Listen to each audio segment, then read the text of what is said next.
former leaders in the country have unanimously agreed that a well-funded and equipped state police can guarantee peace and security across Nigeria.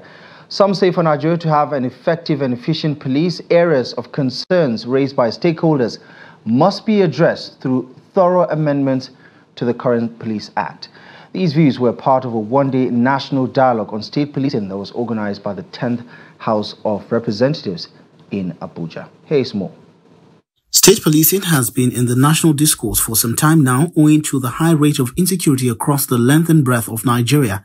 Though successive governments have tinkered with the idea of establishing state police as a way of tackling the constant spate of kidnapping, herdsmen attacks, banditry and other forms of criminality, issues of political hijacking have often stalled the idea. However, the high rate of insecurity in the country has changed the narrative, as most of the stakeholders, including the presidency and past President Goodluck Jonathan, as well as former head of state Abdulsalam Abubakar, giving their nods.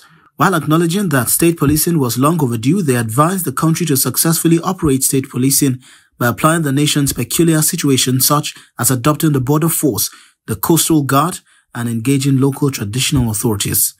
His Excellency, Mr. President, firmly believes that the path to effective security is through adaptive reforms, catering to our diverse nation's unique needs and circumstances.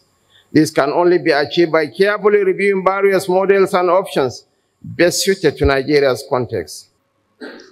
I think as much as we are talking of establishing state police, we should also look into the role vis-a-vis of our royal fathers. You cannot give your police a weapon that will kill at maybe 50 meters range. Then the criminal has a weapon that will kill 100-meter range.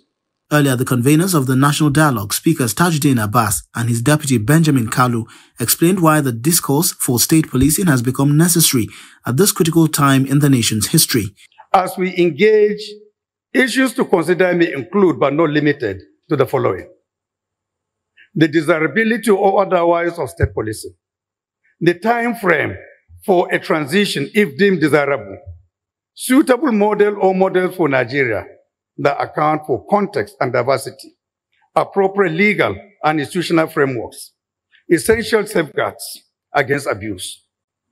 We must draw the line because to have functional police, state police, we must have a strong federal police.